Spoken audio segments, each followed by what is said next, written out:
Hola, ¿cómo están los autopercibidos? Bueno, aquí iniciando el tercero y último de estos editoriales a la distancia, editoriales grabados, después de un año bastante complejo en actividades. Y bueno, ya feliz de que a partir de la próxima semana ando por Santa Fe y se termina este periplo, que siempre son viajes interesantes, que son por supuesto muy productivos, pero realmente son cansadores estos trajines. Pido disculpas por las imágenes, porque estoy debajo de un refusilo seguramente, si alguien lo está mirando por streaming a esto, pero es la única forma de tener un poco de luz aquí en la habitación en este momento en el que, bueno, que dispongo del tiempo como para grabar este material y poder enviárselos a ustedes. Si modifico algo de esto, quedó como una sombra chinesca, o sea, una cosa negra sin ningún tipo de contorno.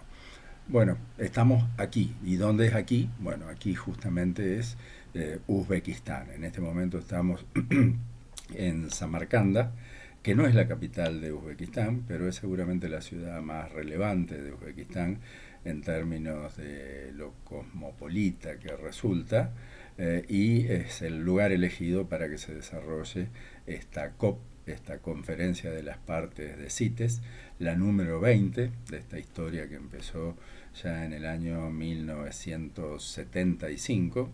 La COP de CITES se reúne cada 2 o 3 años. Esto va variando de acuerdo a las localidades en que se vaya desarrollando esto. Y bueno, y estamos en Uzbekistán, un lugar que no conocía para nada, la verdad que ni por referencias. Un lugar bastante particular en términos de que pertenecía a la Unión de las Repúblicas Socialistas Soviéticas, la vieja URSS, pero en el año 1991, después de lo que fue la caída del muro de Berlín y el colapso, podríamos llamarlo así, de la por entonces Unión de las Repúblicas Socialistas Soviéticas, ganó su independencia.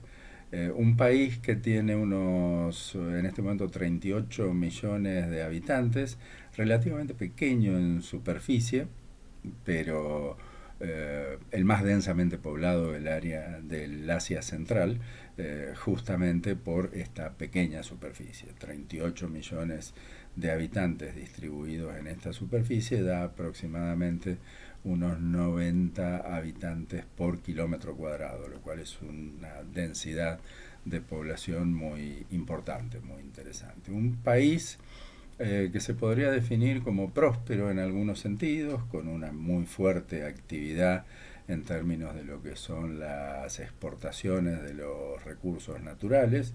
Es el segundo exportador de algodón del mundo, Uzbekistán. Mira, ni idea al respecto. Y después es un gran exportador de gas natural, y por supuesto una de sus principales actividades, lo hemos reflejado en casi todos los lugares a donde vamos, es el oro.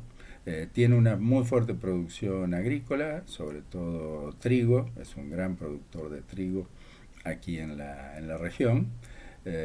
Y bueno, también tiene algo de producción ganadera, pero eso es básicamente para autoconsumo. Fundamentalmente ganado menor, no se caracteriza por la cantidad de ganado bovino, sino de ganado caprino. Lo vemos en todos los restaurantes y en todos los menús a los que tenemos acceso. El cordero es una de las cuestiones de privilegio y de excelencia aquí en prácticamente todos los lugares a donde podemos ir a comer. Y estamos exactamente en Samarcanda, en lo que vendría a ser prácticamente el corazón de la ruta de la seda, de la vieja ruta de la seda.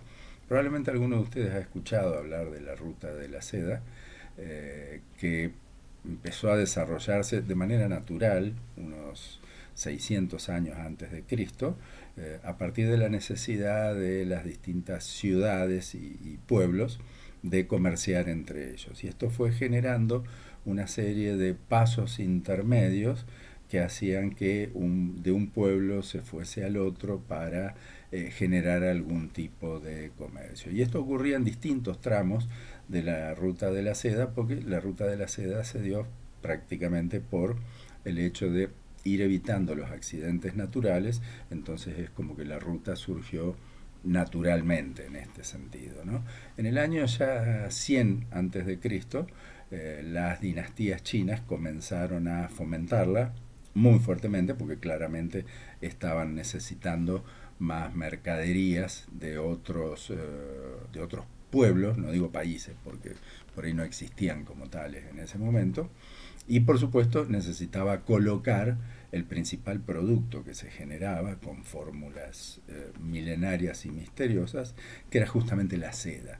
Y Europa ya buscaba en aquel momento todos los productos de seda. Y también lo hacía Egipto. Por tanto, la ruta de la seda diagramada originalmente, y aún hoy vigente en este sentido, es la que va desde Pekín, en China, hasta, por un lado, Italia, básicamente Venecia, que era el lugar donde había más concentración de mercaderes, y también Egipto, es como que tenía una bifurcación. Así que Samarcanda, este lugar en particular, era exactamente el centro de ese larguísimo recorrido de, escuchen bien, 8.000 kilómetros. O sea, había que hacerse 8.000 kilómetros para hacer la ruta de la seda completa.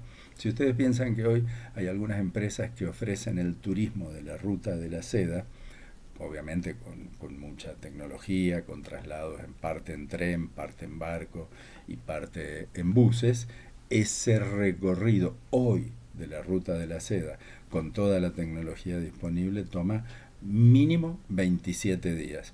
Calculen ustedes lo que era en aquella época que no tenían absolutamente ninguna tecnología para el transporte. Bueno, lo cierto es que, de hecho, el mismo Marco Polo tomaba este punto como un punto intermedio en lo que han sido sus viajes a Oriente. Ya hemos hablado en algunas otras ocasiones de Marco Polo. Y también lo cierto es que hace frío. Es un lugar, en este momento estamos en primavera, los días son agradables, 14, 15 grados, y las noches son frescas. Estamos esperando ahora temperaturas bajo cero para esta noche y probablemente también para las noches siguientes. Y muy seco el clima, absolutamente seco. Lo estoy sufriendo en este momento en los labios cada vez que salimos. Obviamente el clima es muy agradable en los hoteles, pero como nos movemos a pie hasta el centro de convenciones, es bastante complejo esto de abrigarse y desabrigarse cada vez que estamos moviéndonos en este sentido. Bueno, ¿y qué es lo que estamos haciendo aquí en Samarcanda? Justamente estamos en la COP de CITES, en la conferencia de las partes de, ya he hablado algo de CITES antes, de la Convención Internacional sobre Tráfico y Comercio de Especies Amenazadas de Fauna y Flora. Es una de las varias convenciones internacionales que hay en el marco de lo que son las Naciones Unidas. Pero como solemos decir, CITES de todas las convenciones que hay, y cuando hablo de todas, habrán escuchado hace pocos días el papelón de Belén de la Convención de Cambio Climático, donde prácticamente no se pudo alcanzar ningún acuerdo, Belén, Brasil, digo, debido a la reticencia sobre todo de las grandes potencias. Lamentablemente nuestro presidente se alineó de ese lado también, otra vez negando y haciéndose el distraído con respecto al tema de el calentamiento global como parte del cambio climático antropogenerado, digamos. Así que realmente la COP del clima fue un paso atrás, un nuevo paso atrás en ese sentido. Después tenemos la Convención Ramsar de Humedales, que es una muy buena convención, que es la que promueve y gestiona y apoya los sitios Ramsar. En la provincia tenemos 3 sitios Ramsar en el marco de esta convención, pero como solemos decir, la convención de CITES es la única que tiene dientes y uñas. Porque la convención de Ramsar son expresiones de buena voluntad, son recomendaciones, son exhortaciones, pero en la práctica no tienen capacidad sancionatoria, digamos.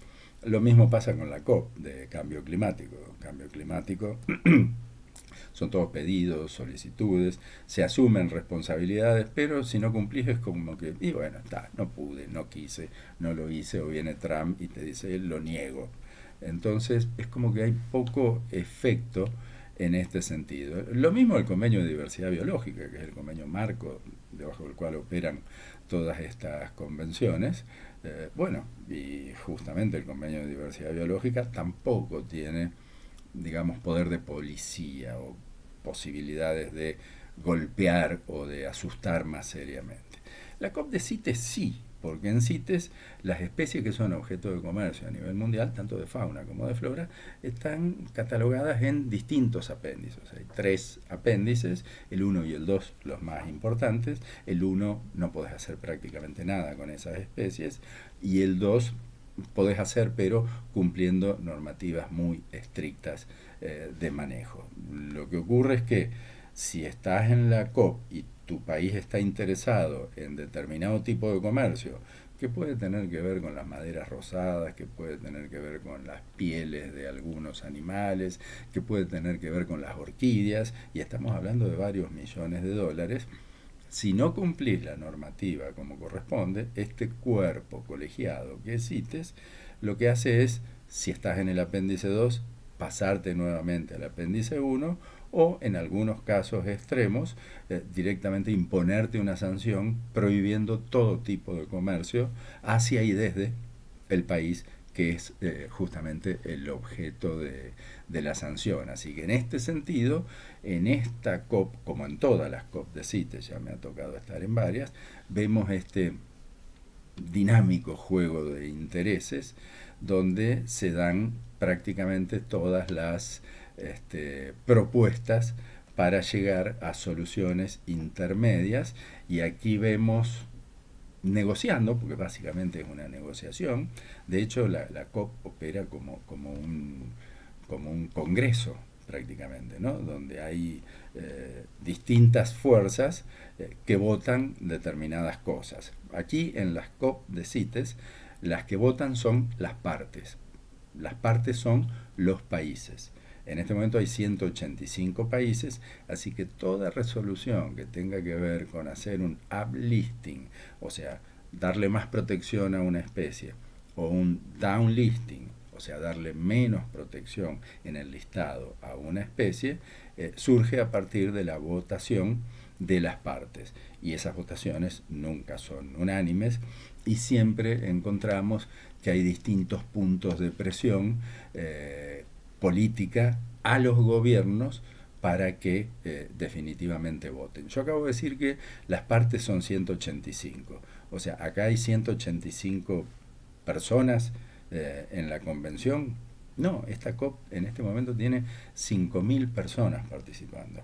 Porque ahí están las partes, cada una con 2 o 3 representantes, o sea, los países, pero además están las organizaciones internacionales conservacionistas, están algunos de los países no partes que también participan en la convención, hay muchas organizaciones de instancia nacional y hay enorme cantidad de grupos observadores que también en determinados momentos pueden pedir la palabra y dar su opinión en este sentido. Es cierto que en lo que es la plenaria de la COP, la palabra de un observador no tiene mucho valor en términos de torcer una votación que está apuntando para un lado o para otro, pero también es absolutamente cierto que esas organizaciones, en algunos casos a nivel local, tiene capacidad de presión sobre sus gobiernos para torcer el voto de sus gobiernos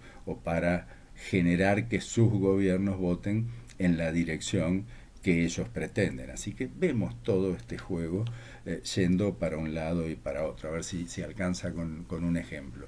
Uno de los temas de gran debate ayer fue una discusión de una propuesta de Brasil, justamente, sobre el pau-brasil, que es el palo brasilero, que es un árbol endémico de Brasil, que yo tampoco lo sabía. Su madera es muy valorada y se utiliza para la fabricación de violines. Entiendo, y acá pido disculpas, algún músico podrá desasnarme en este sentido, que es para el palo o la varilla del violín, no exactamente para la caja del violín. Eso es lo que pude entender. Lo cierto es que la especie se encuentra en una delicada situación. Este árbol es endémica de Brasil, por lo tanto lo que pidió Brasil fue que del apéndice 2 en el que estaba, que permitía su aprovechamiento, se la pase nuevamente al apéndice 1 para que tenga total protección. Uno diría, bueno, es un árbol endémico de Brasil, la mayoría de las partes estaban de acuerdo con esta propuesta, las organizaciones conservacionistas también estaban de acuerdo con esta propuesta, pero hubo un debate bastante extenso porque determinados grupos de presión, esto no lo digo descalificando, son grupos de presión, tienen un objetivo y buscan a través de determinadas estrategias cómo torcer la opinión, cómo cambiar ese tipo de votaciones. Resulta que estos grupos de tensión y de presión estaban originados desde las asociaciones de músicos de todo el mundo. País por país, muchas asociaciones de músicos y sobre todo Unión Europea, que tiene una agrupación muy grande de justamente de todos los músicos que trabajan en la música clásica, estaban pidiendo que este uplisting no se produzca, que no se incluya el palo brasilero en el apéndice 1 porque iba a limitar mucho, en teoría, las posibilidades de disponer de los instrumentos y según ellos no hay otras maderas, no hay otros productos a partir de los cuales esto se pueda hacer. Bueno, finalmente se clasificó en el apéndice 1 y no se va a poder exportar más. De cualquier modo, hay stocks todavía de este material y hay un periodo de tiempo bastante largo como para encontrar la manera de reemplazarlo. Pero lo doy nada más que como un ejemplo que no es que en este ámbito aparecen los grupos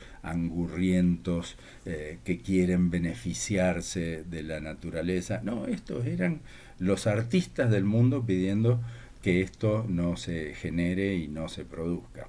En otro orden, también hubo una presentación, todavía no fue debatida, en este momento es motivo de amplio debate, que es para incluir también en el apéndice 1 una de las especies de tiburón, la de punta blanca, que es una especie muy utilizada para la utilización, para la obtención solamente de la aleta, lo cual en general implica un enorme desperdicio, porque solamente se lo utiliza para esto y hay preocupación en este sentido. Y obviamente muchos países asiáticos, prácticamente todos los países asiáticos costeros, presionan para que este uplisting no se produzca, porque son los principales consumidores de este producto, y Unión Europea, Estados Unidos y sus lacayos, digamos, que vendríamos a ser nosotros, muchos de los países del sur, obviamente parecemos estar alineados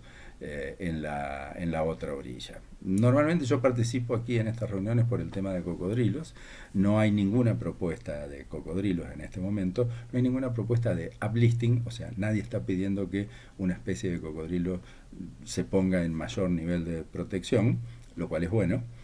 Y tampoco hay en este momento ninguna propuesta para hacer un downlisting de ninguna especie de cocodrilo, cosa que ocurría prácticamente en todas las COP. O sea, no hay ningún país pidiendo que alguna de sus especies en el apéndice 1 pase en el apéndice 2. Y esto ya no es tan bueno porque efectivamente no se están desarrollando hoy programas de uso sustentable nuevos que permitan generar este tipo de reclasificaciones a la baja, que siempre son un buen indicador de que las poblaciones van mejorando. Y por último quiero hacer una mención de que otra vez el gran tema de discusión en esta COP es el de los elefantes. Y el tema de los elefantes es recurrente desde el año 95 de la COP que se desarrolló en Buenos Aires el tema de los elefantes viene siendo materia de difusión, donde encontramos que Unión Europea, Estados Unidos y algunos de los países de nuestra región permanentemente tratan de que las poblaciones de elefantes estén en el apéndice 1 y la mayoría de los países africanos justamente tratan de evitar eso, porque una cosa, lo hemos dicho varias veces, es estar en Nueva York, estar en Buenos Aires, en Río de Janeiro o en Londres, viendo los documentales con los elefantes, especies carismáticas y hermosas, y otra cosa son los pueblos que están viviendo en contacto con esas poblaciones, que no los pueden tocar, que no los pueden controlar, que no los pueden usar, mientras tanto los animales le pisan los cultivos y le matan a los miembros de la aldea, porque hay una gran cantidad de muertos anuales desde los elefantes hacia los humanos, justamente por estos determinados niveles de superpoblación, donde nos encontramos con que países como Zimbabue, Sudáfrica y Namibia particularmente, que son los que tienen las poblaciones más saludables y en crecimiento, porque las poblaciones están en gran crecimiento, no pueden generar ningún tipo de aprovechamiento de esto, porque los países que no lo manejan bien realmente hacen que desde el hemisferio norte se lo vea como un perjuicio o como un problema muy grande. En una parte de la discusión yo tenía sentada al lado a una colega justamente de una de estas organizaciones internacionales, y cuando se empezó a plantear la discusión así, y con algunos apoyos también de algunos países latinoamericanos, bueno, justamente esta colega dice, oh, se ve que estamos otra vez en un enfrentamiento norte-sur. Y uno la mira, ¿y cómo no va a estar en un enfrentamiento norte-sur? Escúchame, Europa, Estados Unidos, todo el hemisferio norte llenó la letrina hasta el cogote, eliminó un montón de fauna y de ecosistemas, después se vinieron a hacer caca a nuestra región, a utilizar nuestros recursos y a volcar sus residuos justamente en esta parte del planeta, y además nos dicen, ustedes eso no lo pueden tocar, ustedes eso lo tienen que cuidar porque es para la humanidad y es para la posteridad. Independientemente de que ese es un argumento totalmente equivocado, porque justamente los programas de uso sustentable aseguran que se sostengan esas poblaciones que están bajo aprovechamiento, esa visión es la que en gran medida, y no solo en el orden que tiene que ver con la fauna y con la flora, es la que nos ha traído a este punto. Mientras tanto, nuestro pequeño lacayito con peluca sigue pidiendo sacarse fotos con el presidente Trump, como le gusta decir a él, porque parece que ahora aprendió a decirlo en inglés. Bueno, chicos, que la pasen bien. Si pueden comentar algo de esto, será bienvenido. Y si no, bueno, nos veremos ya la semana que viene en estudios. Un abrazo para todos.